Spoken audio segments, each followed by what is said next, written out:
BBC news আন্তর্জাতিক সংবাদে আপনাকে স্বাগতম। শুরুতেই সংবাদ শিরোনাম, এরপর বিস্তারিত। ৩ মার্কিন যুদ্ধবিমান ধ্বংসের দায় কার ঘাড়ে যাচ্ছে? ইরানে হামলা চালাতে প্রস্তুত ফ্রান্স, জার্মানি, যুক্তরাষ্ট্র। মধ্যপ্রাচ্যে সংঘাত তীব্র হওয়ায় তেল ও গ্যাসের দামে বড় উল্লম্ফন। যুক্তরাষ্ট্র, ইসরায়েল, ইরান যুদ্ধে নতুন মোড়। এতক্ষণ শুনছিলেন সংবাদ শিরোনাম, এখন বিস্তারিত। আপনি যদি মুসলিমদের পাশে থাকতে চান তাহলে ভিডিওতে লাইক করে চ্যানেলটি অবশ্যই সাবস্ক্রাইব করে দিবেন এবং কমেন্টে জানিয়ে দিবেন আপনার মূল্যবান মতামত। এখন বিস্তারিত। ৩ মার্কিন যুদ্ধবিমান ধ্বংসের দায় কার ঘাড়ে যাচ্ছে?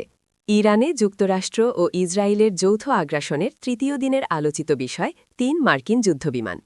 রোববার ১ মার্চ কুয়েতের আকাশে নিরুপায় হয়ে যায় বর্তমান বিশ্বের সফল ও শক্তিশালী যুদ্ধবিমান F-15 স্ট্রাইক ঈগল। একে একে মাটিতে আছড়ে পড়ে ৩টি ফাইটার জেট।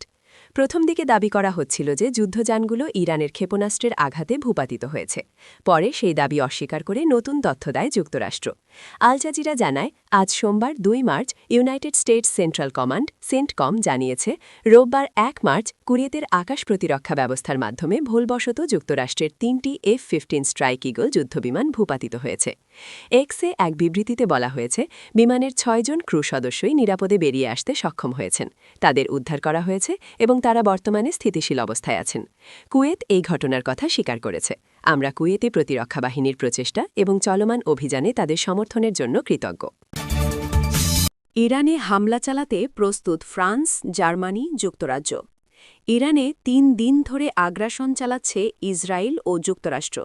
এই দুই পরাশক্তিকে সামাল দিতেই হিমশিম খাচ্ছে ইসলামী প্রজাতন্ত্র। এরপরও দেশটির সমানাতালে প্রতিশোধমূলক হামলা চালিয়ে যাচ্ছে সৌদি আরব, কাতার, বাহারাইন, আরব আমিরাতসহ উপসাগরীয় দেশগুলোয় থাকা মার্কিন সামরিক ঘাঁটিতে। সংঘাত কমার কোনো লক্ষণ নেই, বরং পরিধি ক্রমেই বাড়ছে। এবার মোড় নিল ভিন্ন দিকে। তেহরানকে হয়তো মোকাবিলা করতে হবে আরও ৩ দেশকে। কারণ আয়াতুল্লাহ আলী খামেনির ভূখণ্ডে হামলা চালাতে প্রস্তুতি নিয়েছে ইউরোপের দেশ ফ্রান্স, জার্মানি ও যুক্তরাজ্য। রোববার ১ মার্চ প্যারিস, লন্ডন ও বার্লিন জানায়, তারা প্রয়োজনে ইরানের বিরুদ্ধে প্রতিরক্ষামূলক ব্যবস্থা নেওয়ার মাধ্যমে পারস্য উপসাগরীয় অঞ্চলে তাদের এবং তাদের মিত্রদের স্বার্থ রক্ষা করতে প্রস্তুত। ৩ দেশের নেতাদের পক্ষ থেকে দেওয়া এক যৌথ বিবৃতিতে বলা হয়, ইরান এ অঞ্চলের দেশগুলোর উপর যেভাবে নির্বিচারে এবং অপেশাদার ক্ষেপণাস্ত্র হামলা চালিয়েছে তাতে আমরা স্তম্ভিত। বিশেষ করে যেসব দেশ যুক্তরাষ্ট্র ও ইসরায়েলের প্রাথমিক সামরিক অভিযানে জড়িত ছিল না, তারাও এ হামলার শিকার হয়েছে। বিবৃতিতে আরও বলা হয়, ইরানের এই বেপরোয়া হামলা আমাদের ঘনিষ্ঠ মিত্রদের লক্ষ্যবস্তু করেছে এবং এই অঞ্চলে নিয়োজিত আমাদের কর্মী ও সাধারণ মানুষের জীবনকে হুমকির মুখে ফেলেছে। আমরা ইরানকে অবিলম্বে এসব হামলা বন্ধ করার আহ্বান জানাই। মধ্যপ্রাচ্যে সংঘাত তীব্র হওয়ায় তেল ও গ্যাসের দামে বড় উল্লম্ফন। মধ্যপ্রাচ্যে যুক্তরাষ্ট্র ও ইসরায়েলের চলমান হামলার জবাবে ইরান একের পর এক পাল্টা হামলা চালিয়ে যাওয়ায় আন্তর্জাতিক বাজারে তেল ও গ্যাসের দাম হঠাৎ করে বেড়ে গেছে। সোমবার বিশ্বের অন্যতম বৃহৎ জ্বালানি রপ্তানিকারক কাতার এনার্জি তাদের স্থাপনায় সামরিক হামলার পর উৎপাদন বন্ধ ঘোষণা করলে প্রাকৃতিক গ্যাসের দাম প্রায় ৫০% পর্যন্ত বেড়ে যায়। আন্তর্জাতিক বাজারে তেলের মানদণ্ড ব্রেন্ট ক্রুডের দাম সোমবার ১০% বেড়ে ব্যারেল প্রতি $৮২ বেশি ছুঁয়ে যায়। সপ্তাহান্তে হরমুজ প্রণালীর কাছে অন্তত ৩টি জাহাজে হামলার পর এ দাম বৃদ্ধি পায়। ইরান সতর্ক করে জানিয়েছে, দেশের দক্ষিণে অবস্থিত গুরুত্বপূর্ণ এই নৌপথ দিয়ে যেন কোনো জাহাজ চলাচল না করে। বিশ্বের প্রায় ২০% তেল ও গ্যাস এই পথ দিয়ে পরিবাহিত হয়। যুক্তরাষ্ট্রের শেয়ার বাজারে নেতিবাচক প্রভাব দেখা গেছে। ডাও জোন্স ইন্ডাস্ট্রিয়াল অ্যাভারেজ প্রায় ১% কমে লেনদেন শুরু করে। ন্যাসড্যাক ও S&P 500 সূচকও নিম্নমুখী ছিল। লন্ডনে FTSE 100 সূচক ১% কমে যায়।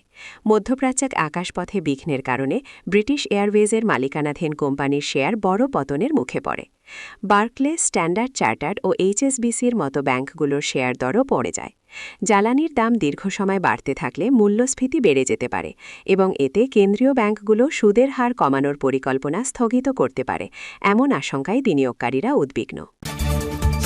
যুক্তরাষ্ট্র, ইসরায়েল, ইরান যুদ্ধে নতুন মোড়। মার্কিন যুক্তরাষ্ট্র ইরানের বিভিন্ন স্থানে লক্ষ্যবস্তুতে বিমান হামলা চালিয়েছে। অন্যদিকে দখলদার ইসরায়েল লেবাননে নিজেদের আক্রমণ বাড়িয়েছে। এ পদক্ষেপ এসেছে মার্কিন প্রেসিডেন্ট ডোনাল্ড ট্রাম্পের ঘোষণা অনুযায়ী। ট্রাম্প তেহরানের শাসকদের উৎখাত এবং মার্কিন সেনাদের মৃত্যুর প্রতিশোধ নেওয়ার প্রতিশ্রুতি দিয়েছিলেন। ইরানের সর্বোচ্চ নেতা আয়াতুল্লাহ আলী খামেনিকে হত্যার পর এ সংঘাত মূলত শুরু হয় এবং ইরানি বাহিনী মধ্যপ্রাচ্য জুড়ে ক্ষেপণাস্ত্র ও ড্রোন হামলা চালায়। এ হামলায় ইসরায়েল ও সংযুক্ত আরব আমিরাতে একাধিক মানুষ নিহত হয়। অন্যদিকে লেবাননে ইসরায়েলি বিমান হামলায় অন্তত ৩১ জন নিহত হয়েছেন। সোমবার ইরানপন্থী শিয়া সশস্ত্র গোষ্ঠী হিজবুল্লাহর হামলার জবাবে এই পাল্টা হামলা চালায় ইসরায়েল। লেবাননের স্বাস্থ্য মন্ত্রণালয়ের বরাত দিয়ে মার্কিন বার্তা সংস্থা এপি এই তথ্য নিশ্চিত করেছে। মন্ত্রণালয়ের তথ্য অনুযায়ী এই হামলায় আরও কমপক্ষে ১৪৯ জন আহত হয়েছেন। নিহতদের মধ্যে প্রায় ২/৩ দক্ষিণ লেবাননের বাসিন্দা। রোববার মার্কিন সামরিক বাহিনী ইসলামী রেভলিউশনারি গার্ড কর্পসের সদর দপ্তরে আঘাত হানার ঘোষণা দেয়। ইসরায়েলি সেনাবাহিনী বলেছে তারা তেহরানের লক্ষ্যবস্তুতে বড় আকারের হামলা চালাচ্ছে এবং হিজবুল্লাহর বিরুদ্ধে লেবাননে বোমা হামলা চালাচ্ছে।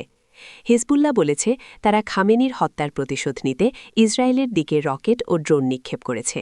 ট্রাম্প এবং ইসরায়েলের প্রধানমন্ত্রী বেনিয়ামিন নেতানিয়াহু ইরানের সরকারকে উৎখাত করার আহ্বান জানিয়েছেন।